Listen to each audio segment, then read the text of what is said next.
We weren't supposed to wear black We're today. supposed to wear black. He was in the memo. And he wore, not only wearing black, but wearing black on black in a black on black studio. It's like You're my hero, dude. You know, the majority of what I own is black. That doesn't surprise me. Sounds very It- monochromatic. It's Less- easier. Yeah, no. It fewer is. It choices. is. It is. That's. It's the who was the what's the Apple guy? Steve Jobs? Yeah. His closet. the He same only, way? Well, yeah, he only had Yeah. one outfit. the long black shirt and jeans. That was it. That was his attire. Yep. It goes back to military too. You wear the same uniform every day. You don't have to make any choices. I hated it. Oh, as soon as I got out of the car, I was like, Oh, I'm becoming a fashionista. I'm gonna. I'm an individual. Dude, I used to crease my jeans. You know, did That's you a ever? Texas thing. That was a boot thing. Okay. I was my. No, I wore the. refuse to do that. Oh, I know. I got beat up once for it.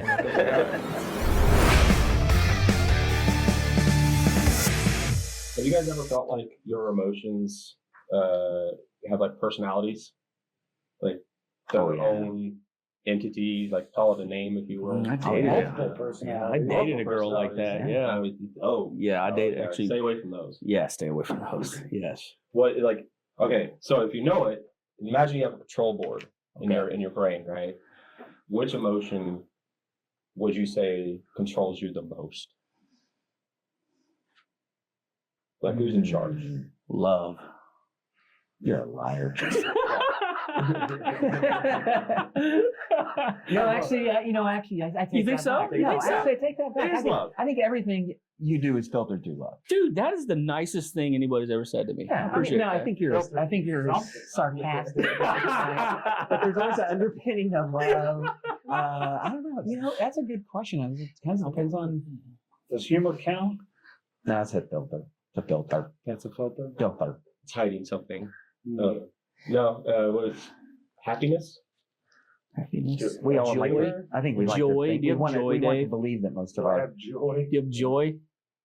No, okay. How about insecurity? Is that an emotion?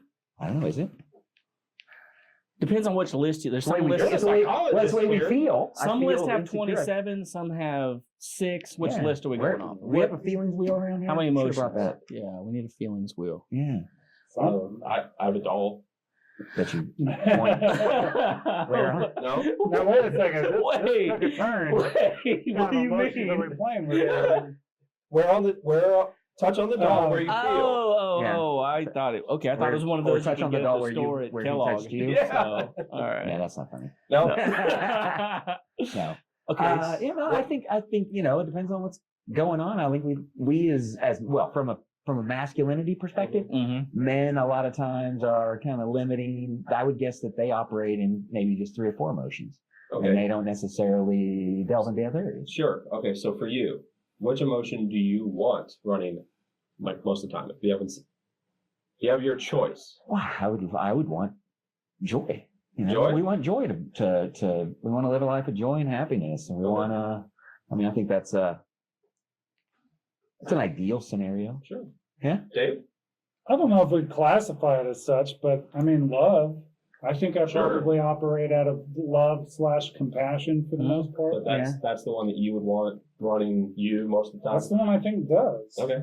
I mean, happiness, Oh, yeah. really. I think Yeah. that's like, what is that outcome? What are we trying to achieve? Ultimately, I'm not trying to drive towards, anger. Yeah. I'd assume not go down that road if at all possible. Yeah. I just want to set, you guys know, I like to laugh. I like to yuck it up, right? So. A little bit. I think curiosity is is a feeling that drives me a lot. Curiosity. If I had to pick, if that's an emotion, I would pick that one for sure. Because It's a feeling. I'm feel curious. inquisitive all the time. I'm always wanting to figure out what makes something work, why it does what it does. So that's what I would pick. Well, for context, are we going to blur emotions with feelings? What's the difference? Different words mean different things. And words matter. Words do matter, by definition. So what do you want? What are you truly after? Well, I For me, hungry is an emotion. Hungry. So I'm not the right person to ask.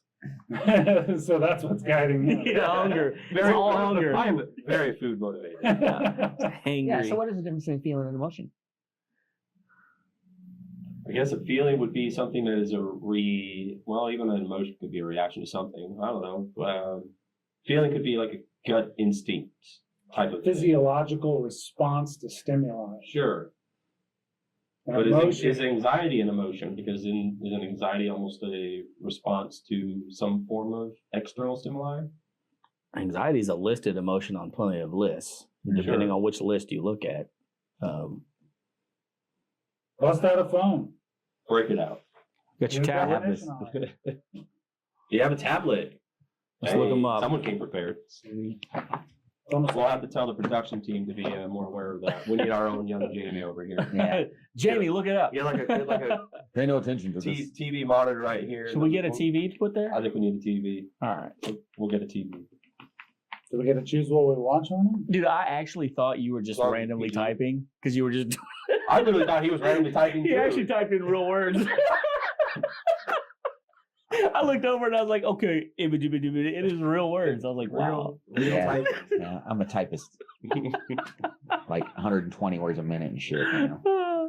It just looked so comical. It was so Yeah. dad. You were almost, yeah. It was. I know. Wow, that's crazy. Were you impressed? I was actually because I thought it was fake. I was like, yeah, that's what I would look like too if I was in front of a camera. I was like, Yeah. oh, that's a real word. Sure is. What's that? He's got to log into the Wi-Fi. He's not even logged into the Wi-Fi. Yeah. Oh, well. we're good now. Oh, we're good. Okay. Yeah, we're quick. We're quick. Talk amongst yourself. Okay. I'll give you a topic. Talk amongst yourself. All right. Who was that? Let's go ahead I and feel let's kick it off while Lance is digging into that. real quick. He's got it. Oh, you got it? Hold up. All right. So there's BetterHelp.com says feelings versus emotions. Emotions describe personal experiences. Okay. Emotions in psychology. This is too complicated. I don't know if I like that definition. Happy is a feeling, i.e., happy feelings. Then happiness is if happy is a feeling, then happiness is the emotion. Oh. Sensation is Latin for perceiving. While emotions are feelings or perceptions from the heart as reconstructed by the brain. So while emotions Yeah. are feelings That's kind or of perceptions of the heart as reconstructed by the brain. So perception of that. yeah, so Perception response of that external state. yeah, so the All are we saying that feelings we feel in our body and emotions are our intellectual reactions to them? Yeah, or the visceral response to that stimuli, right? So like, Mhm. you get that anxiety. Right? Yeah, the Your body- emotion would be brr. There's a great book called The Body Keeps the Score. Is that the Yes. one? Okay. Yes. that's a Yeah, great one. I mean that's a great book, and it talks about how we, here examples are hunger, lust, fatigue, which are all feelings but not emotions. Ooh. So you're Hunger. hungry. You lust for food. I lust for food. Mhm. Well, that's a great Well, that gets us started. That's a great segue, actually, because speaking of emotions and feelings, today's topic is going to be talking about the scene from Inside Out when Joy finally lets sadness take control and save Riley at the end of the movie. Great. So, my question for you is, what teaches us about collaboration, emotional balance, and personal growth? What about the clip or what? Yes. Yeah, what about that clip teaches us about collaboration, emotional balance, and personal growth? I think the first thing that comes to my mind when I think about that scene is we go from this simple perspective of emotions to a more complicated, a more nuanced stance on it. So Joy, initially, like so many people, we think that we always want to be happy and that we should all strive to be. Yeah. That happiness is the greater goal for the way we want to feel. But that scene shows us that there is a time and place for sadness, and it is as an important emotion as joy is. So, and that's my big takeaway I take from that scene. Yeah. Yeah. Yeah, I'm right in line with you on that. I mean, I think all of us in some form or fashion have been in some sort of, you call it leadership, but like in the world, in the marketing, well, not marketing world, but in the world, we have this big pool of the guru pool. And you run self-help. the self-help guru pool. and you run into I remember I read a book years ago, and I'm not going to name the book because I'm about to bash it, you know.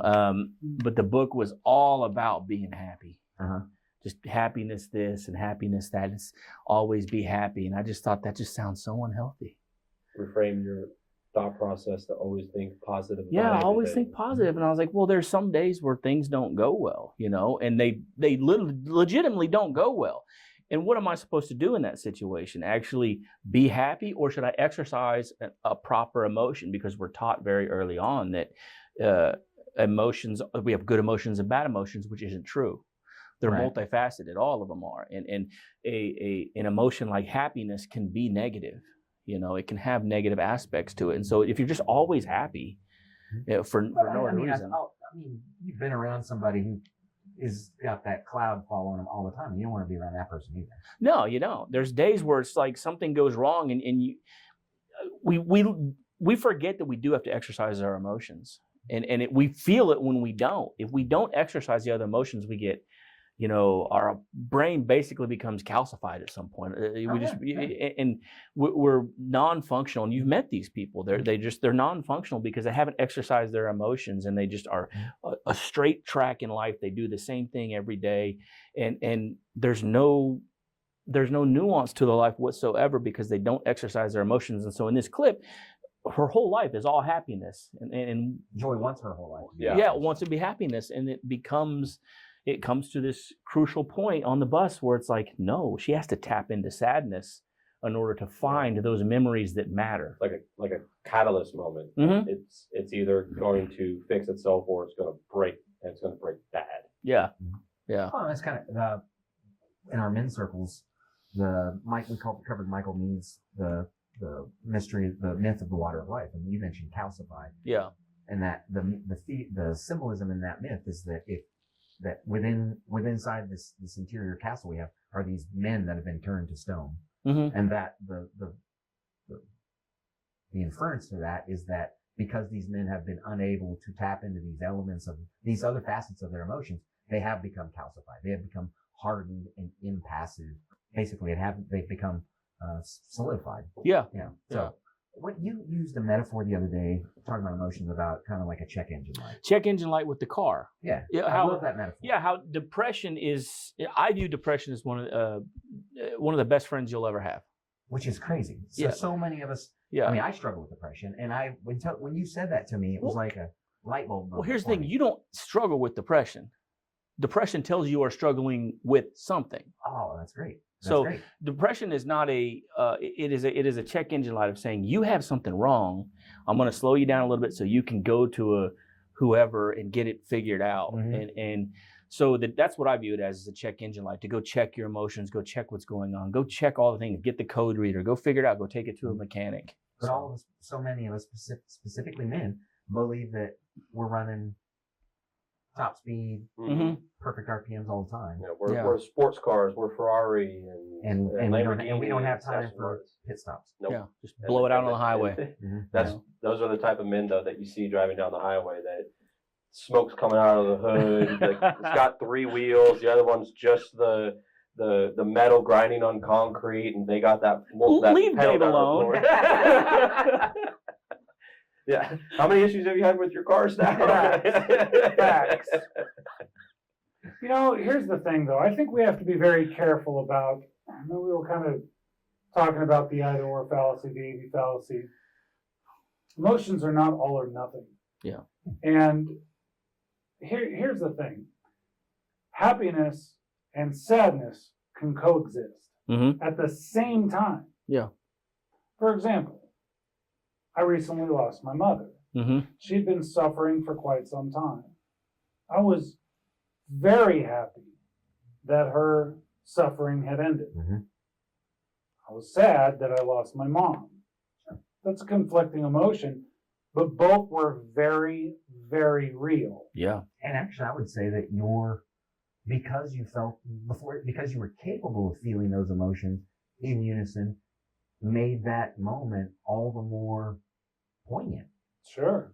I mean, and also because you could feel those emotions simultaneously, you could process the loss better as well as celebrate the sadness, Sure.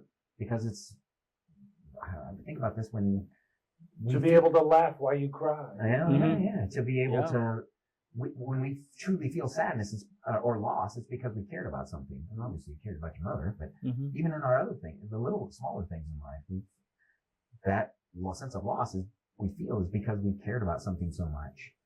So keeping that perspective allows us to recognize when those emotions are coexisting. Not to talk about another, series or movies, but there's a scene from what's the witch in Marvel, the Scarlet Witch. Oh yeah, They- Wanda. Yeah, WandaVision.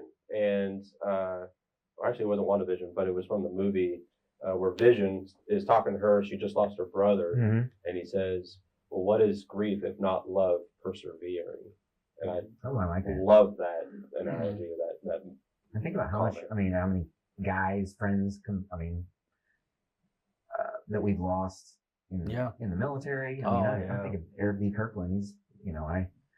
He's, this bracelet I wear has his phrase on it, but it's that grief that I feel from him is truly in his love. I think, that's powerful, because I think a lot of people forget that. And you bringing up your mom, a few months before I was leaving the Marine Corps, my best friend and roommate was killed violently, horrifically, and and it's funny when I think back to see the duality of the emotions like you're expressing.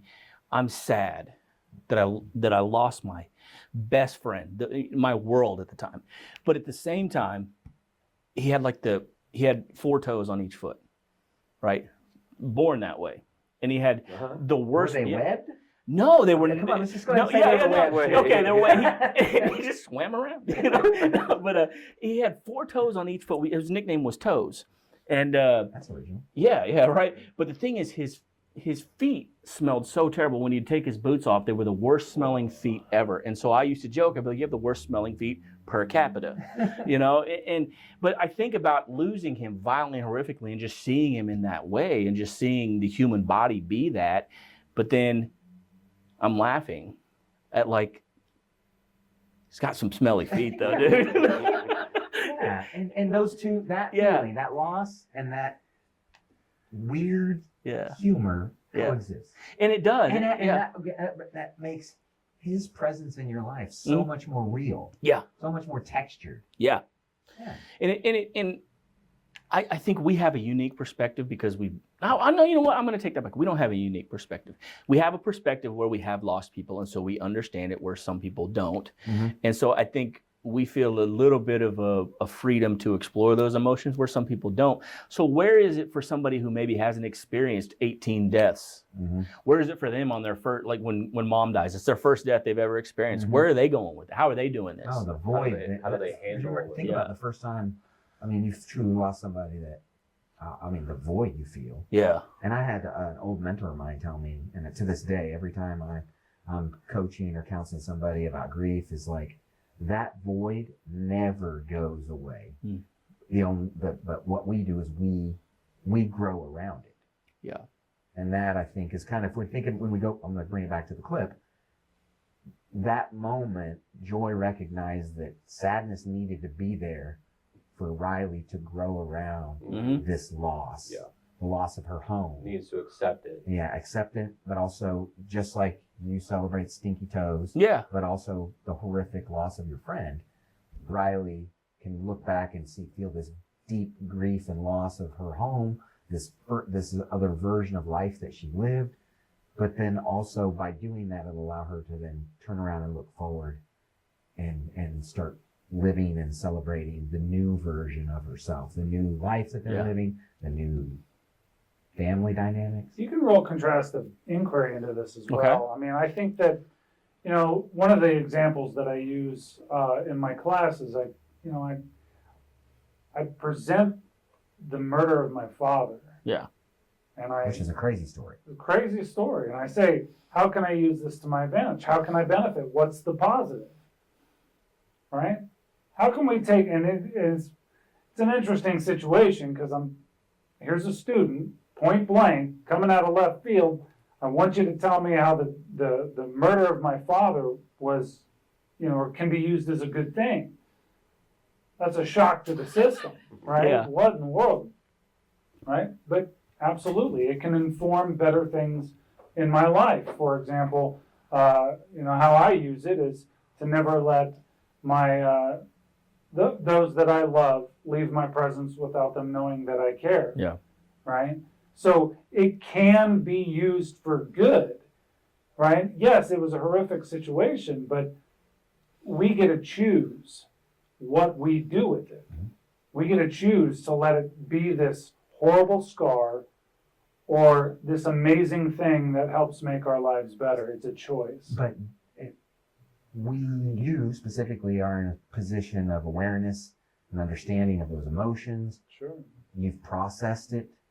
There's a lot of things that have gone into getting you to the point where you can do that. True, but the biggest part was giving myself permission to do it. That's Okay. right. And that's so good. And I think there's so many, and I'll go keep it talking about men in particular right now. It's like, we don't want to acknowledge those things. We don't give ourselves permission to cry over stinky feet. Yeah, You know? yeah. The loss of stinky feet. Why would I Yeah. cry over that? Right? We want. But ironically, we'll do it for our fallen brothers. Because there's something noble about, lamenting the No loss greater of love as a man have than for his brother. Yeah, Yeah. and this Tel Valhalla mindset. Yeah. But yet we won't cry of the closing of a business or whatever these other tragedies that happen in our lives that aren't so, dare I say, macho. Well, there's a thing that we're talking about here that there's a lot, we've taken a lot of chances too. We've all put ourselves out there in different things, starting a business, starting a brewery, starting an agency, starting a whole program that you have, working with CEOs and, me doing what I do. We've all taken chances. And so we're talking about things we've taken a chance on. So there's some people that don't even hear or recognize what we're even talking about. It's so foreign to them, like emotions or losing a business. What is that like? Oh. Yeah. Riley, Mm-hmm. Yeah. this young girl in this story, that's her life so far. Yeah. She Yeah. hasn't experienced those things. And that's why she's going through She this. just experienced a great loss, and she's been treating it with joy. Her family's and asked her. denying. Even Yeah. her family has asked her to let's just keep a good positive attitude about things, which is Keep smiling, Riley. We need you to smile. And her loss is not living in Minnesota, which is your favorite place of all. For those in the audience, Nate's from the desert. Cold nonsense. But that's her loss. Her loss is literally a place she lived, and I don't think people recognize how powerful that is. We've talked about that before. None of us. Well, are you from? Yeah, born and raised in Wichita. Okay, I so moved you're away for 21 years. Okay, so Yeah. you've been away, but you're from the desert. You're technically from San Diego. I grew up in Houston, Texas. We're not all in our home, and you're technically not yet, even though you were born and raised here. Being away for 21 years yeah. is powerful. I'm a nomad. When we talk about homesickness, and we kind of throw that term away. It's a very real thing. It's a very real thing. And in your identity is baked in where you are from. And she's suffering that and having no idea how to handle it. And we've all felt that in our different ways, but we've already handled it. Now here she is. What's she, 9, 11? I think she's 11. 11, yeah. Having to figure it out on her own. And look how, that's not a far-fetched story either. Just takes off and runs on a bus. I did that. Yeah. You did that? Not to that degree, but I I would definitely remember being around that age. And we moved a lot when I was younger. Mhm. And I just remember I grew up in Wichita long enough to have friends here. Yeah. And then we moved to a place called El Dorado. Mhm. And man, I wanted to run away so fast. Like I wanted to come back here to all my friends, that I had here because they're sucked. Yeah. But I lost that Mhm. identity that I'm sure Riley is feeling. I moved my daughters every 3 years, and I mean, it was hard. Yeah. Now they look back, they're adults, and they've got a level of resilience and adaptability that your average kid doesn't have. But every move there was an adjustment period, Yeah. honoring the loss that they felt and creating opportunities for them to stay connected with the way, in the ways that they could. But sometimes that just draws out the pain because you're still trying to cling to the old home, the old place where you were. And Sure. Yeah. So that kind of ties me to the next segment that we want to talk about here is what happens when we focus too much on being happy? We kind of touched on it earlier, but what if all you did was focus on being happy? What tools can we give people to help them break free of that? What happens when we focus too much on being happy? Yeah. You miss everything. Everything. Like what? That's a Context. You miss the nuance. You miss the beauty. Here's the thing. If your entire life was happy, you wouldn't understand just how happy you have it. Oh yeah, If all you Yeah, have okay, is good, yeah. you would have no idea of how awesome things truly are. Yeah. There's no balance. Yeah. contrast. Absolutely. Yeah, you don't know salt unless you know pepper or Yeah. Something like that. something like that. Shoop. No. No. Salt and pepper? No. Sorry. You said salt and pepper, and I So- just thought shoop. All right. So Yeah, So I that's a was great- teeing that up for you. thank you. Appreciate It's it. like bait on a hook. It's a great statement though, but what advice can we give to people? Like, if someone's stuck in it, they don't know that they're in it. What's some okay, like? this kind of goes back to what Chili was saying in terms of like we're conditioned to everybody needs to be happy because nobody. When someone is sad around you, it's uncomfortable. Mhm. And it's uncomfortable because our society has said that sadness is a bad thing, and Yeah. and that we should fix. Oh, well, let's make them happy. If we make them happy, with children in our home life too, it's like sometimes if you grow up in a home life with a lot of drama or childhood trauma, my dad left when I was 2, went to prison. Mm-hmm. There's always this thing about me that I was always wanting to make. Oh, and the alcoholism rampant in my family, so I was always on edge trying to analyze how is everybody, and what can I do to make sure everything is okay? Because if it's not okay, the big monster of alcoholism might rear the head, and then everything's going to go back to this horrible stories I heard about my brothers and sisters. So everybody needs to be happy. Well, that's not realistic. See, and that's here's the thing. I think people confuse happy with that high, right? And not realizing, like in relationships, right? Well, I'm not happy. Why? Because you're not in that constant state of newness. Yeah. That happiness, everything's new, everything's. Mm-hmm. I mean, that's insane. That's toxic positivity. There has to be a lull. There has to be an evening out. You're not going to get that high all the time, and why would you want it? I mean, that's such a high state of stimuli that, first of all, it's unachievable, Yeah. right? It's not long term. It's going to be short lived. And then what? So are you going to classify that as depression when it's not that high? They do though. That's what They happens. do. That's what happens. But so where's that level? Yeah. We're talking about balance, right? High end, low end, middle It's almost ground. like the key is in the contract. Weird. Mhm. Ah, Breaking the fourth wall again, man. Yeah, I You mean, love doing that. Are you that guy?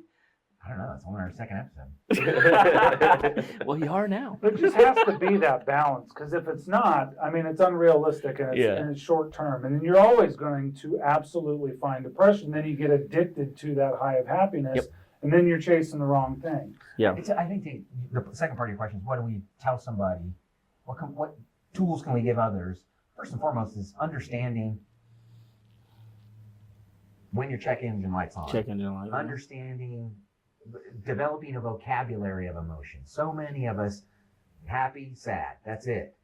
Angry, Yeah. anger, fear, but there's so many more. What about calm? What about calm? What about curious? What about all of these other nuances of emotions that you don't get to truly appreciate if you can't even recognize them? So the first thing I would say to our listeners and viewers is like, man, life is so much more robust and textured when we can appreciate other things, other elements, other emotions. See, and here's my position. It's really simple. If you find yourself in a constant state of happy or adrenaline or whatever, go find calm, go find peace, go find bored. Mm-hmm. If you're always in a state of boredom and calm, go find adrenaline, go find happy, go find something. You know what I mean? Yeah. Something. Mix it up. It's important to have that nuance. It's important to have that balance so you understand where you're at. Emotional intelligence, any sort of intelligence, it's sort of like the absence of knowledge, right? If you don't know, you don't know. Well, how are you really supposed to know yourself unless you can understand the nuance of what's capable or what you're capable of, what's out there? You know, it's like, it's not a bad thing to understand more about your your, I guess, flexibility and emotional intelligence. And sadly, I think that because there's such a lack of emotional vocabulary, people pick one or two emotions that they identify with. It goes back to you said our identity is such an important part of how we define our happiness. Are we living up to this ideal version of ourselves that we have? That we tell ourselves. That we tell ourselves. Mm-hmm. But then if we're not, we fall back into these. Anger is a common one. I'm feeling, what you're really feeling is fear of the unknown, or fear you're being challenged, habits, whatever it is. And the natural reactions, let me get angry about it because I'm fearful. When actually anger is the masking emotion over something else. Yeah. That really resonates with me because that's probably one of the biggest reasons that led to my divorce, was because I had this identity that I was telling myself that I was this type of person, and I was forcing myself to be happy and not acknowledge any of the underlying issues. My check engine was blaring, you know, but it was like, I'm fine. This is fine. You know, it kept going, and eventually it just came to a screeching halt. You know, drove right off the bridge. You know, metaphorically. You know, because lost control.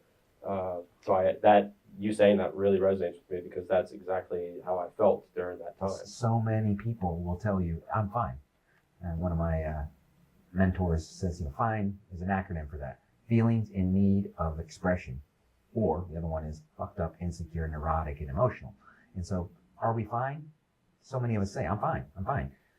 That's a mask too. Yeah. You might, now there's plenty of times when we are fine. Hey, things are going great. I'm fine.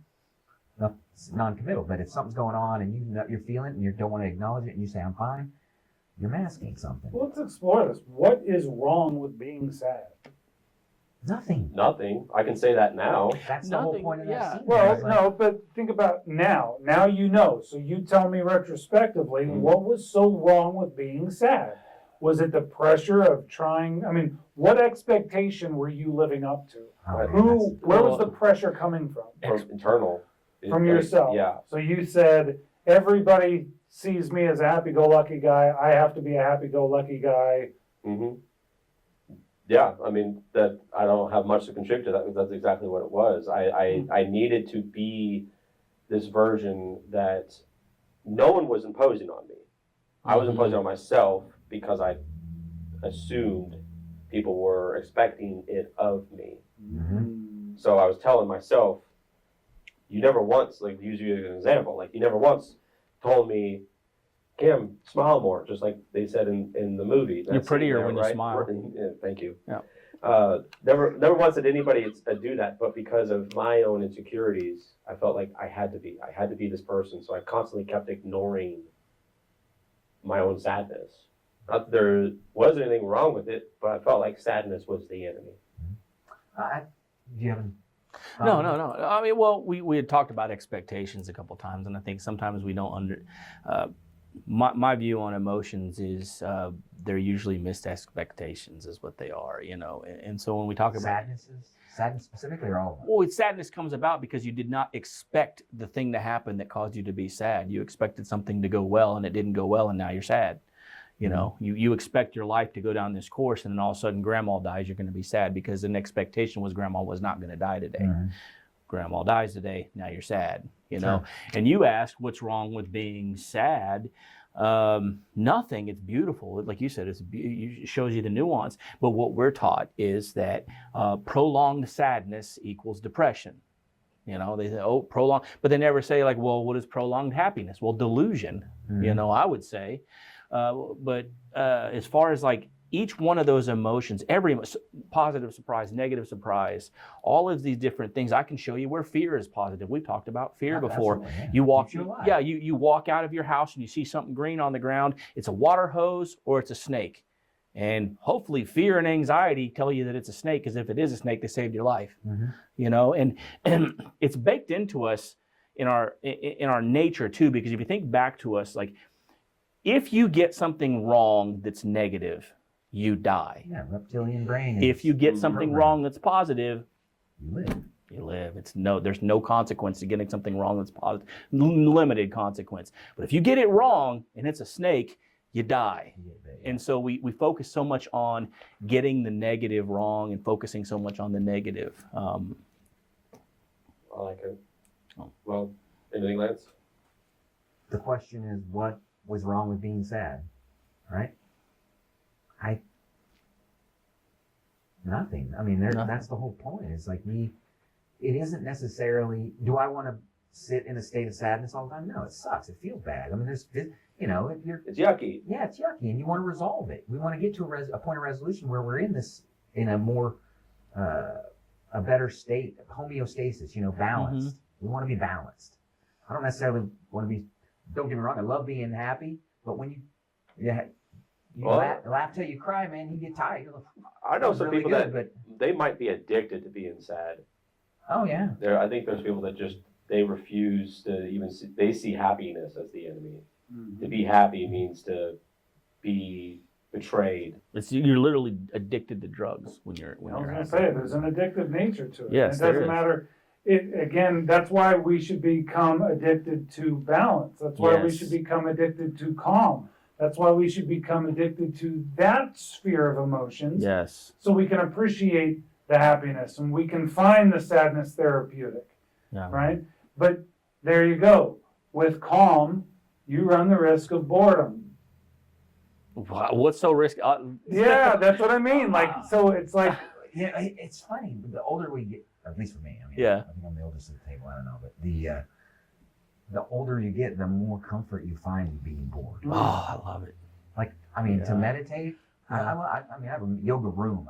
To go meditate, to just sit there in silence with myself, and then to see and feel all these thoughts going on, but then to be able to be mindful enough to step back from it, or even above it, and look down on these thoughts that are floating through my mind, and being aware of it, and being able to, you hear people talk about like those thoughts and emotions are like clouds; they just come and go. If we're aware of it and we can let that happen, then we can find peace in the banality of life. you get to choose your addictions in a lot of ways, right? I mean, you Yeah. can choose to be calm. You can choose accuracy. You can choose perspective over perception. You can choose to be addicted to these things. But those are what we're getting addicted to are the biochemical functions of the brain. So The neuroprocessors. yeah. So what kind of chemicals are we talking about here? We're talking about dopamine. That's the happy one, right? I mean, cortisol, Cortisol, glutamate, means GABA. stress, right? Yeah, I mean, Right. Oxytocin. yeah. That's comfort, right? What's the one that we feel when we're sad or angry or negative? There's a specific one too. I keep thinking tryptophan, but I No, know that's it's turkey. not that. Turkey one. Okay, although it is I'm still on closely tryptophan. related. Yeah. No, when we're depressed, we're experiencing a dopamine deficiency. That's what it is, right? If you're feeling depression, that is a dopamine deficiency, isn't that right? Well, yeah, it's like a mixer board. It's not just the one volume. It's a couple other volumes. You might have a dopamine. Your dopamine might have a deficiency, which, by the way, you'll find in dementia. Dopamine almost atrophied. So dopamine is what's that? Sorry, is that along with sulfur? Yeah, the dopamine might be low, but you also might have an uptick in one of the other ones, like cortisol or whatever. So yeah, you're right, but it's also there's nuance. It's never just one thing. There's always a few things going on. So when we think about that check engine light, Yeah. we're feeling these emotions. If we can press positive, okay, well, how am I feeling? And then be knowledgeable enough to know that, oh, okay, Lance, who suffers from depression, or like you said, experiences depression, which is an indicator of something else. I can press positive, okay, what's going on in my life right now that I am having a reaction to, and therefore, I'm feeling a type of way. Yeah, there's a specific, then I actually can know what's going on a biochemical level within my brain. I can say, okay, well, maybe I need to go for a walk. Maybe I need to go outside and get some sunlight. Touch grass. Touch grass. Yeah. Or other things. Can I add something? Adversity. I think you might need adversity sometimes to break out of it. Oh yeah, that's good. Yeah, that's a great point. Yeah. Yeah, because we're challenging ourselves. We put ourselves in a position where it triggers a different part of our brain that we can roll into a more proactive Yeah. problem-solving That's the mindset. beauty of adversity, right? When we think about adversity, Mhm. it's like you were talking about the trigger, right? It's the trigger for desire. I love desire, right? And adversity is that thing that kind of sparks it. Forces us to Your muse. seek change. Yeah, exactly. So, like adversity, though, Mhm. I mean, sadness sometimes feels like rain. Like, you know, that's kind of like the weather that It's you a associate metaphor, with it. yeah. Yeah, exactly. Like, you know, Yeah. what do you think when it's gloomy outside and it's raining? Like, ooh, I'm a pluviophile. I love when it rains. oh, of course you are. What was that? I don't Pluviophile. even think that's It's a a word. vocabulary word of the day. But Pluviophile. how does facing adversity help us find growth and clarity even when it feels overwhelming in the moment? Jade, could you refresh us on the adversity nexus? Because I think that directly. I have Yeah. it memorized, but Yeah. I'd like to hear you say it. What comes after adversity? It was Desire. it desire? I thought it was depth. No? It's definitely desire. Which I knew. Yeah, no, you did great. That was fantastic. I'm so proud of you. Yeah. So desire, right? So we think about clarity, right? We have to desire clarity. We have to want clarity in order to find it. We have to want anything in order to find it, Mm-hmm. right? But here's the thing, in order to want, that kind of alludes to the idea of an absence, right? So adversity Exposes the absence. exposes an In absence. some ways, yeah, absolutely. It depends on the context, of course. But Okay. again, it's like, how do we want growth when everything's fine? How do we want improvement when everything is okay? It's not a bad thing to have this adversity. It's not a bad thing to have these terrible issues. It's just not. There's a line here that allows us, or I should say a circle of sorts, that allows us to become better versions, to improve our lives, to understand why we are striving for something better. Look, if everything is awesome, then there is no growth. So joy and happiness puts us in a place of complacency. We feel comfortable. We feel safe. And safety, oddly enough, is actually a very bad place to be. Yes. We know that because once you get in this place of this safe place, you become complacent. Then all of those things that would normally trigger innovation and creativity, you don't have to worry about them because there's no need for you to change your environment because everything's hunky-dory, right? Right. And your energies that would have gone into growth and prosperity are going into safeguarding, Mm-hmm. Protecting. and there's no innovation there. There's no growth. There's nothing going on there. Yeah. Nothing good. Stagnation. Anyway. Well, Stagnation. I think I could see where, from a parent's perspective, that seems scary Sure. because we want to protect our family. Yeah. We want our kids to be safe. The whole helicopter parent mindset, there's this hyper need to protect and provide the best case scenarios for life. And I mean, I know I didn't raise my daughters that way. I mean, I used to always say that life's going to give you a bloody nose. In fact, I hope it does, and I hope you learn a lot from those moments because that's when you grow. Even from a psychological perspective, though, we know that helicopter parenting is detrimental, Oh, right? absolutely, yeah. And so there's a reason for that. There's a big reason for that. When we think about, for instance, the protection of our kids, if we overprotect them, they are unprepared for adulthood, Yeah. Adversity. right? Yeah. Yeah, absolutely. We are priming them for negative outcomes. And Yeah. we have a generation of men that have been overprotected. I mean, after 21 years, I got out of the Marine Corps because I was tired of babysitting grown-ups. I had a guy join the Marine Corps, lived in San Diego, went to boot camp, got out. Well, he was still in his hometown. And what changed? He was going home every evening. His mom was still cooking him dinner, doing his laundry. And then when he'd show up late in the mornings, and I'd do what Gunny does, hold him accountable. Tree line. His mom called me on the phone and wanted What? and his mom called me on the phone and said I was too hard on her son.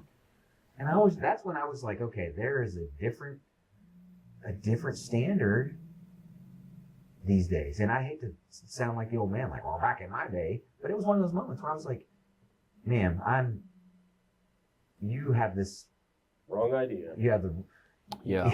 you are misrepresenting the level of authority you have here. Which is zero. That's right. Which In is fact, I would encourage you to kick your son out of the house. He has a place to stay here. You're not Yeah. doing him any good by creating this little safe space for him. Yeah. That blows my mind that she called you. I'm Yeah, still she trying to called wrap my brain around that. the Imagine safety. your mom calling your staff in COIC and like, hey, I probably would have yelled at my mom. She did. That was a new concept to me beginning with you though. And I remember I not called you out on it. I loved that you did that. How often do we hear, it's a safe place, it's a safe space, find a safe space to talk and everything. And when I first started your program, I'm coming from an area where you're dealing with delicate people. I'm dealing with delicate people and I'm dealing with situations where I don't necessarily get to express what I know or what I want to learn. I don't get to stretch my brain very often unless I do it on my own. And then all of a sudden I meet you guys and we start doing all these cool talks and I'm like, oh my gosh, this world is giant and I'm just a little pea in it, and then I'm sitting there in your meeting and I say, and I caught myself later. I said, I love being here in this because it's a safe place to talk. And then he didn't say anything. He just looked at me like that. And he didn't say anything. And I was like, yeah, I did so good today. And I got home and I was like, He got you. he got me. It's not a safe place. No, It's you not don't want a safe supposed to, place. but that concept was so foreign to me. And I wouldn't say so foreign, but I'm so ingrained in, or a lot of us are get a safe place, a place where you can say what you need to say, no echo chamber, all these different things. Like instead of walking into a room and going like, all right, Dave, chew me up and spit me out, Well, so here's the thing, right? We think about a safe space. It's often associated with the ability to speak, right? So you need a safe space to voice your opinions, right? That's what we hear a lot. Yeah. That's the Okay. that's the premise. So, which would you rather? A safe place to speak or an empowered space to speak? Empowered. Or to be empowered to speak Yeah. in any space. Exactly. Empowered. Yeah, absolutely. And that doesn't mean what I say is right all the time. It No. means that I am in tune enough with my emotions, accurate with the knowledge that I'm bringing to the table. Because do you want to be right or do you want to be accurate? And here's the deal: we get in these spaces and we feel safe because what we say is echoed back to us, and we feel right. Mhm. We feel like whatever we've said is correct. Yeah. Meaning we're not being challenged, and this goes back to that adversity thing. Adversity is a challenge to us. It challenges our whatever context, whether it's our physical challenges, our emotional challenges, our intellectual challenges. And we might find out that we're wrong. And oh my gosh. What do you think the moment of adversity was for Joy in the movie specifically? Like what point was it suddenly she's now in the adversity phase? It was nothing worked for her. I mean, we've all been in those situations where like doesn't matter what it's like, it's not your day, not your week, not your month, or even your year. What's that from? I have no idea. It's a Friends. Friends, yeah. Oh. Oh, that's terrible. The Cardigans. But nothing's going well, and it's just it doesn't matter what you do, it just doesn't go well. And I think she hit that moment where it's like nothing's working. I think there's something else. Okay. She grabbed the memory and she turned it around and she realized that moment she was talking to. Didn't own her. She didn't own it. Well, she wasn't accurate. She didn't look at the whole picture. She only thought her side of that memory was the one that mattered. She said, I love that day because that's the day that Riley got carried on everybody's shoulders and all this. But then she flipped it over and she scrolled back in the memory and she realized that could only happen because her parents came out and sat with her during that moment of sadness. Mm-hmm. The contrast, the sadness, the happiness. Yeah. The moment of clarity for Joy was realizing that for her, for Riley to have had that moment of ecstatic joy, she had to have had that moment of sadness. And so I think that is the point when when Joy, she broke through and she realized that she was being tested and that her perceptions were off. How she could grow. She needed because of it. perspective. Yeah. So I thought that was a great example, especially with everything, because Inside Out is a great movie. Dave, you really need to watch it. I know we've been telling you for about 2 weeks now. How did you turn into me on this one? I don't know. I don't see how you can spend so much time in the Marine Corps and be so out of tune with movies. So I've watched Sopranos. So I remember I watched Family Guy. I watched Family Guy. What else did I need? Okay. I mean, that is a little bit I of second everything. that. Okay, all right. I mean, You got- I've never watched much. You got Family Guy. What else do you need? Maybe some American Dad. South Maybe Park. some South Park. Yeah. Maybe Futurama. some Futurama. Simpsons. Yeah. Yes, thank you. Futurama. Yeah. Yeah. You missed that. Yeah. That's still going on. Yeah, there's reruns. I watch those all the No, time. Yeah. new season. Is there a new season? What? Oh, Yeah. all right. Oh, wow, I gotta check I'm that of the out. loop. No, I just didn't watch a lot of movies, man. I played a lot of Madden. I was in a lot of Madden tournaments. Okay. You know, Yeah, that so makes sense. I did that. So, That can suck the time, right? oh yeah, it really can. Yeah. Yeah. I mean, There's, I don't know, my Steam probably would argue with that, my Steam account. I'm probably in the 6 digits somewhere. Jiminy Christmas. It's not great. Oh man. Okay, so does that answer your question? I think so. I think it does because the idea of the whole movie, I what I like, especially with this week's episode, is the different types of emotions that we can feel, and then the adversity of it, the growth that we can go if we allow ourselves to accept that sadness is something that you need in order to survive. I would even expand that observation and that to say that we have to be aware of all of these emotions, and it goes back to building our language. Or we use the car metaphors. Like we got to understand to truly keep our this thing running. We got to know how it works. We got to know car metaphor. You know, your carburetor, your transmission. Yeah. You know, your catalytic converter. All of these things have a very specific purpose in a car. Well, it's the same thing. Fear, anxiety, anger, sadness, happiness, curiosity. All of these have very specific roles and functions within us as humans.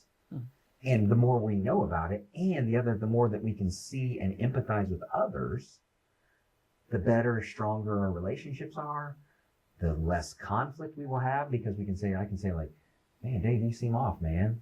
What can I do for you? But I got to first recognize that Dave's off. Mm-hmm. And he's just saying off doesn't clarify. Then Dave can go like, yeah, you know what? I lost my mom this week. Oh man, I'm sorry to hear that. I know that she was struggling. What can I do for you, man? Mm. You know, but we don't get that. We can't have those layers of connection without an understanding of what's going on inside. So it's definitely hard to recognize what you do not know. Mm-hmm.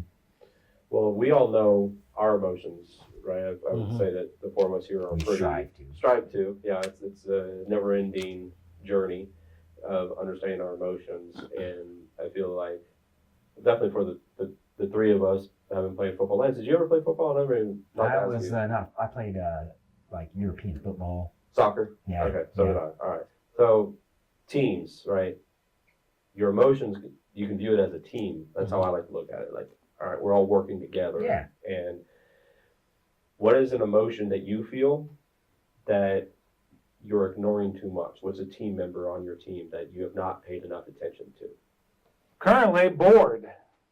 Really? You haven't been bored enough lately? I have not been bored enough lately. I've got way too many things going on, and I definitely need a hefty dose of bored No. and calm Yeah. and I thought of sleep that. and warmth and like heat. It's cold around here. these days. Yeah. Oh yeah.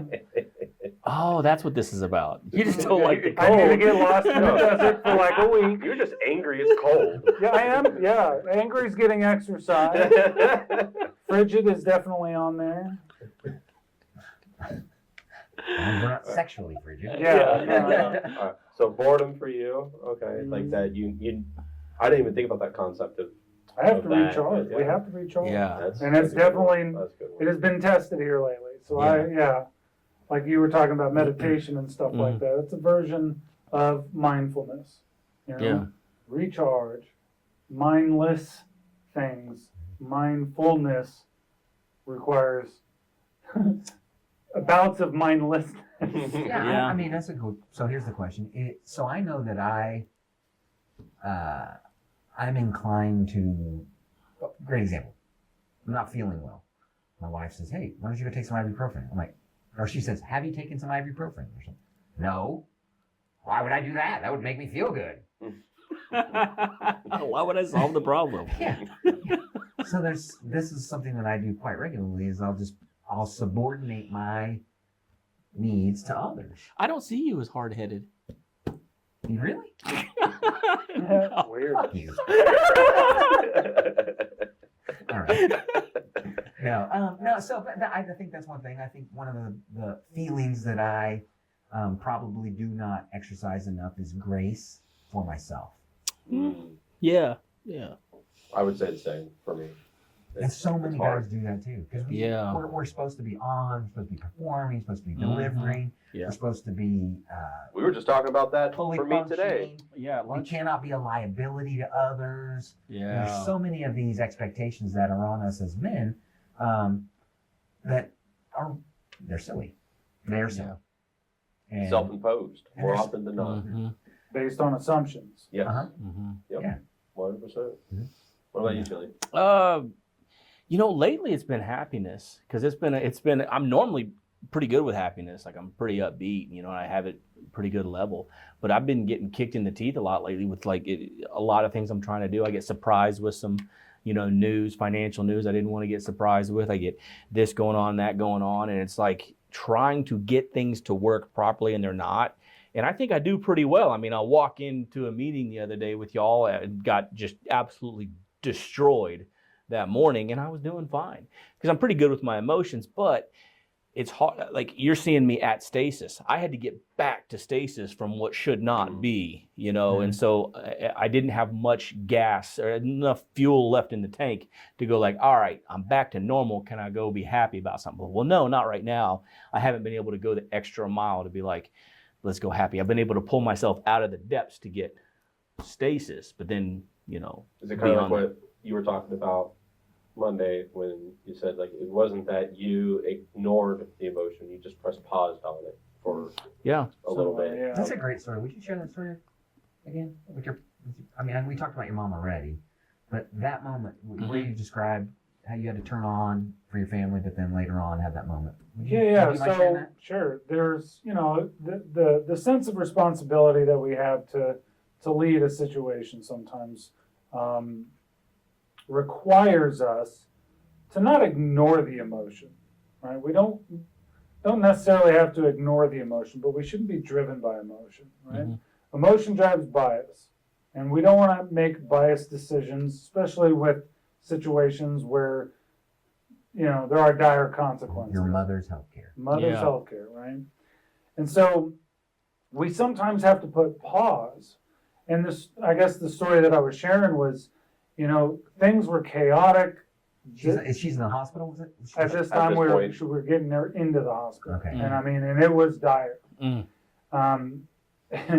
And making matters worse, this is the part I didn't share. Making matters worse is that the local hospitals couldn't take her in because they were full. So we had to drive all the way up north to another town, and of course that's time, and but it was an emergency situation. Mm-hmm. We had to get her into the hospital. To tell you how dire it was, they could only stabilize her and then fly her into a major city with KU Med. Mm-hmm. It was a rough deal, and A lot of moving parts. a lot of moving parts, right? And way too many things to not slow down, think on her behalf, let alone the rest of the family. Mm-hmm. It's a chaotic situation. You got to put it on hold, and so of course I'm scared, I'm upset, I'm nervous, I'm frightened. And you were feeling all of those emotions? Absolutely,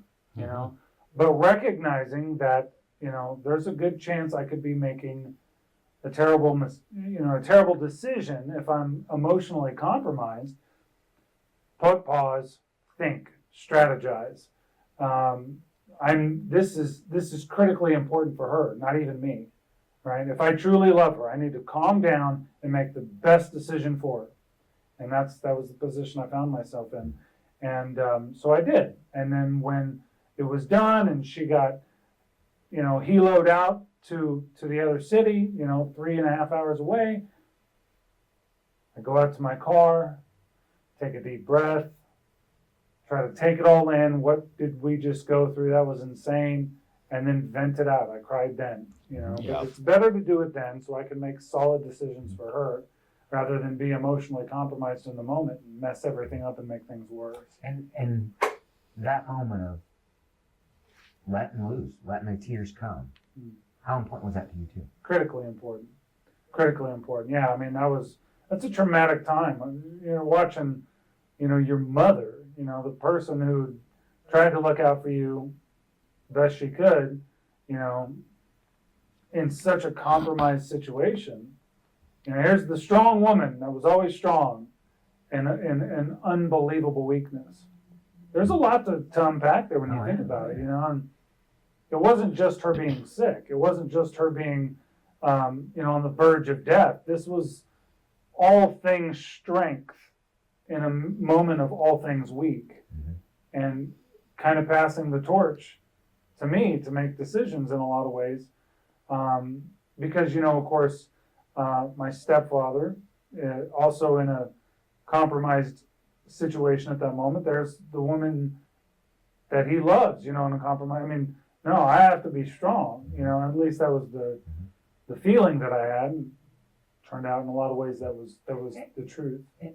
I think this is the first half of that equation is the pattern that most men want to follow. We got to turn it off, push pause, all business, take care of business, right? Mm-hmm. And you'll deal with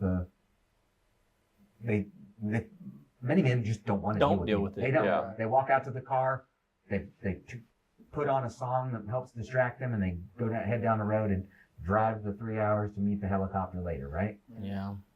That moment, and this is one reason why I really admire you, Dave, is like you have, we're all capable and willing to be vulnerable with one another, share that story, because that story illustrates the other aspect of this. We have to give ourselves permission to let those emotions out. And yeah, you did it in private, you did it in your car, but you shared it too. So we're modeling. That's one thing I've always admired about some amazing leaders I've had too. They've modeled these behaviors in such a way that they give other men permission to honor that part of themselves. Well, in full disclosure, the only reason it happened in the car was because that was when I watched the helicopter go away. Yeah. It was like, okay, decisions are now done for a little while. But it was literally, if it would have happened, if the responsibility would have happened in the hallway, the transfer of responsibility would have happened in the hallway, it probably would have happened there. Yeah. It was just at that moment when decisions are no longer mine and I'm not going to have an influence there, then fine, let it go. I think we all know we're emotionally intelligent enough to know when we're supposed to turn that play button back on, but not everybody knows that. What's the key? What's the thing that a man's going to know when it's time to turn that back on? What's the vulnerability? What is the key? What's the thing that unlocks that door back? Because you're right, they do shut it off. They turn the music on. Or they never even know how to open the door. Okay, so what are they going to do? Because it's so easy for us to say it, but we're pros at it. I'd say do the work. Okay. Like you're gonna have to, if you're unfamiliar with what and who your emotions are, name them, right? Name it, tame it. Dr. Dan Siegel, UCLA. If you don't know that, or you feel that you're incapable of identifying your emotions, where they come from, and the how and whys of it all, then you got to do the work. Go see a therapist, go see a counselor, or somebody who can guide you through those moments. And it's going to take time. It's not. It is. I wish there was a switch. Just flip it. Oh, okay. So that's how I access emotions, or how I can control it and use it to my benefit, but also recognize when I need to break down and have that moment of grief and sadness, right? But that takes time. So grief, Mhm. I think that's probably the first. If there's one thing that our audience should probably start exploring first, is the idea of grief, because grief is it's something that we experience all the time. Something as simple as I get a new car, I miss my old car. Yeah. Okay. Yeah. We experience a little grief when Yes. when we have to change, right? And it's when we fail to meet expectations, there's a sense of loss, and we feel that, and we go through the 5 stages of grief. Now, changing a car is a lot different than losing your mom, losing your stinky toe friend, losing your business, getting a divorce. But the feelings actually are very similar. Yes. The capacity, the scope of those feelings, much more, the magnitude, better word, the Yeah, magnitude of I those like feelings. that. I'm glad you went with that, because my view is, losing your mom resides in the same box as changing cars. There's just a different magnitude to why you feel. They all, in my view, they all reside in self-concept, self-schema, and when they're removed from there, you have schema, you have data telling you they should be there, they're not, and there is a dysfunction there to the level. If it's your mom, it's going to be bigger. If it's changing Maybe cars, if you hated your mom and you loved your car. yeah, that's true. Yeah, You know what I mean? yeah. So yeah, absolutely. Whatever is bigger, and that's why people can have these complex emotions. But I think the confusion of it, of them not understanding that yes, they do kind of reside in the same box, and then there's different magnitude to them, and so uncovering the confusion of all of this, I think, is another part of it. Imagine if men were comfortable being curious about those stages of grief.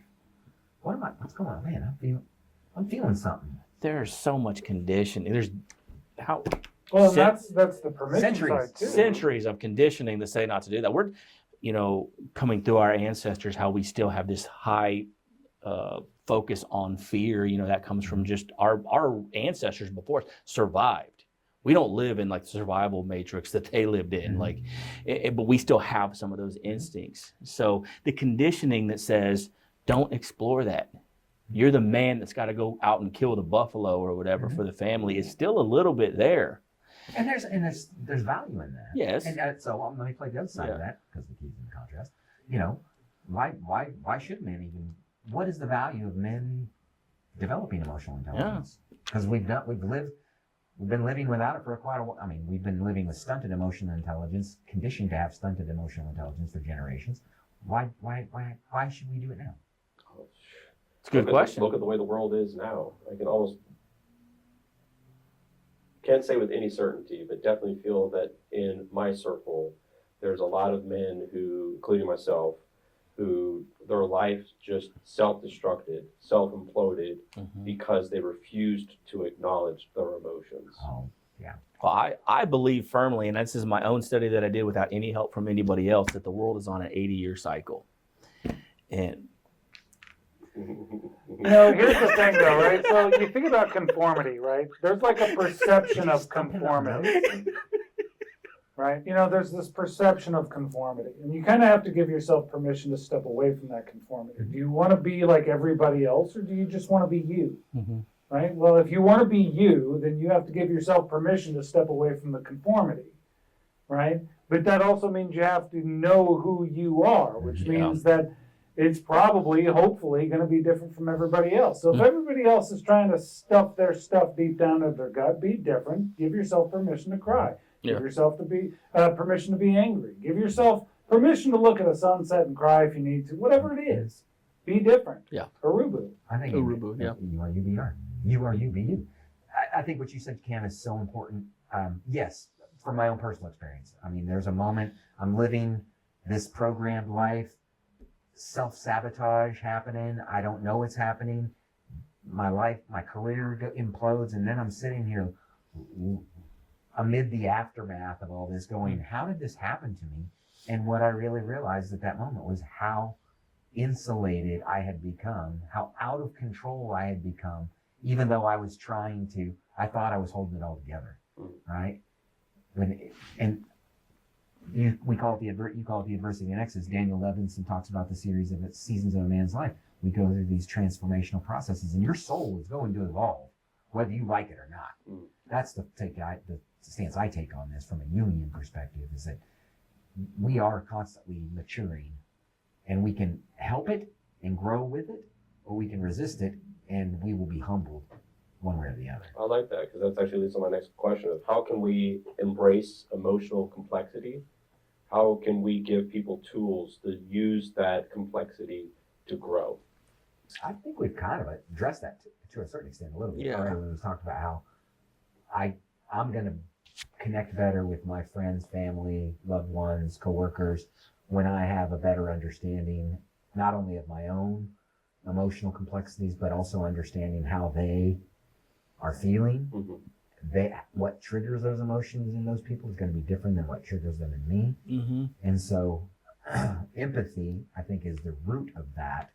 Now, I think we can become overly empathetic to a certain extent. Absolutely. But I think a lack of empathy is by far worse than too much empathy. I was just giving a coaching session last night to a friend who's going through a divorce, and I was giving him some advice on how do you process. It's a very highly emotionally charged time in his life right now, but I told him, like, you start looking at all of your emotions and then understanding, okay, I'm angry. Why am I angry? What led me to that point? And, start also dealing with these emotions, but keeping everything within reason.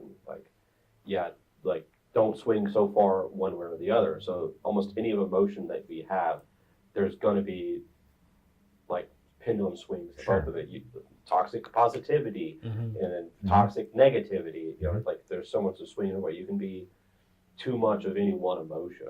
So it's always trying to be like, okay, keep it like in a box. It's purely this. Thought that comes to my mind when you said that too is like another big question that we should all ask too is like, I'm angry. What role does my behavior have in contributing to this scenario that made me angry? Mm-hmm. Now, sometimes we are bystanders and it happens to us, but more often than not, we are collaborative or we are complicit in the circumstances. So, for example, a divorce. Mm-hmm. Chances are it's not a one-sided scenario. Mhm. Sometimes it is, but for the most part, there's usually culminating factors that get to the point, or contributing factors that get to the point where we culminate in this divorce. Yeah. But we can't fix the scenario or truly understand the scenario until we are honest about our own roles in that. Mm. Does that make sense? Accountability. Another element too to consider when we think about experience, right? If we experience and we have an intimate relationship with our emotions, will actually allow us an opportunity to know how to help others. Yep. Yeah. Right? Mhm. So we learn what we want, and it's not always right? But if I'm sad, if I'm angry, I don't want to be touched a lot, right? All right. So if I notice you're angry, I'm not going to touch you a lot. Mhm. Or if I'm sad, maybe I don't want to be smothered, but a little bit of comfort would go a long way. Well, all right, so I can start there. You all right, buddy? What can I do for you? It opens up that conversation because now we have, again, that information because we've examined it. What do I want when I'm happy? What do I want when I'm sad? What do I want when I'm scared? That's empathy. You are putting yourself in that other person's position, and Sure, right? But when you have an intimate relationship with your own, Yes. right, you can use those as tools with empathy on others, Mhm. right? So back to you can reread the question, but I think that was kind of more geared what you were talking about, like how do we do that? How do we use that? Well, there we go, right? But it's really hard to help somebody. Mhm. It's hard to help somebody in their emotional crisis if A, I refuse to see my own, B, I don't even know what it looks like because I have not really lived in it myself. So Yeah. how can I ever help somebody else, let alone myself, right? There has to be an intimate relationship with the swings, with the ups, with the downs, with the boredom, Mm-hmm. you know. That's that touches on one of the finer points of the street intervention strategy model that we're putting together. One of the main things I do when I walk in a room is I thank them for. I walk in a room like, hey, thank you for letting me be here. It throws them off guard because like, well, why the hell would you want to be here? Why are you thanking You're me? talking about when you're doing a suicide Yeah, intervention? yeah. There's a part in it where I look for emotion. And there's a part in ideation when somebody has had an ideation, this ideation phase, where they often still have emotions. They don't know, because people don't know what their emotions are. And they'll be like, oh, I'm angry. I don't have emotions. I'm like, okay, yes. Or they'll be like, yeah, I look for emotions. When I don't find emotions, and this is the other side of what you're talking about, you're saying using your emotions to engage in other people's. Well, I use empathy as a tool, and I jump in and try to engage their emotions. If there's not emotions there and they're not engaged in the emotions, that is a huge red flag for me, that we have crossed beyond ideation phase and we are in intent, and we have either seconds or days. And this is a physical restraint type situation. But it all comes down to being able to use empathy with knowing what my emotions are and that they're in check and in balance, and I not project, but I use them as a tool to come to, if I get no reception back, to the point that I see a severed basically carcass. They're apathetic. They're done, and I see no emotional response, not even anger, and I'll try anger. I'll try to get them angry. I'm like, okay, because I'm ideation phase is a lot safer than people understand. It's not good. We need to get them out of that, but ideation phase, there's pliability there. Mm-hmm. After that, there's not. And if there's no emotion, I have yet to successfully resolve any of them. In fact, the 6 were all past ideation phase. I have not found a way to get past that without physical restraint. I've done some with physical restraint. They were okay later down the road. But it's emotions. That's one of the key things. If I don't find emotion in the other person, huge red flag. It's almost game off. We're So just for context, how many hours have you been in that? How many times or how many hours have you spent doing that kind of intervention? There's been about 2,000 of them. 2,000 hours or 2,000 No, cases? No, individuals. 2,000 individuals. Yeah, that 2,000 individuals. You've been. Some of them been 15 minutes. I've had one that was 8 hours. Mm-hmm. Typically, you're looking at an hour. So it's like a hostage negotiation. It is absolutely hostage. That's the key to it. That's what makes it so different than some of these other models. Is it is a hostage negotiation, and the hostage taker is their false self. All these missed expectations, all these misfirings and self-schema and self-concept and all these different things that are going on is taking them hostage and saying, I'm fitting you back in this box, and until you get in this box, you got to just sit over there and hate your life. And I have to somehow mitigate that situation through hostage negotiation. And that's why I use, it's not all of it, but a small portion of what I use is actually from Chris Voss, who's a FBI hostage negotiator. I use a couple of his things in there, like mirroring and labeling. I think he has some good tactics in there. And I came across this stuff years and years ago because I was starting to recognize when I was walking into a room that I was not talking to one person, because I would see them bounce back and forth, and I was like, who am I dealing with? There's a theory known as internal family systems that addresses that, where you've got these different aspects of your personality that play against one another. Yep. Absolutely. So, and to think about it this way, my dad said something that is, I think, just brilliant, right? The best engineers are also the ones that turn wrenches. Sure. Right? As a mechanic, I seal my approval on that. Down and done, right? Same thing. Mm-hmm. If you want to help people, if you really want to have an understanding of people, you have to have an intimate relationship with your own emotions. You have to be able to turn your own wrenches. Yeah. You have to be willing to look under the hood. Right? It's really hard to try and fix somebody else when you won't even look. And you're in a control room at the 7th floor of a building. I don't know. Well, blueprint says it should work. Yeah, I think that's key to it. Is definitely, even just in my field, if I have, I can shift. I took acting classes. I went to Hollywood, worked in Hollywood. I talked to directors, talked to actors for the purpose of, I wanted to do TV, but also I want to know, how do you shift character? Because sometimes when I need them to go into a different emotion, if they're not responding to happiness or they're not responding to some dark humor or whatever it is, there's some sort of thing that I'll try to draw out of them to get some sort of a response. I have to be able to shift, and I can't shift unless I know what my own emotions are safely, because you can't act. You can't be fake in there either. You can't go in and go like, read a script. You have to be you. You have to actually be a genuine human being, and you walk in there, because they'll sniff it out. Whatever is holding them hostage is hyper aware of how fake or real you are. And it wants to kill. It wants only one person walking out of that room. And you have to be better than it. And you can't be better than it unless you know yourself. And so knowing your emotions is huge.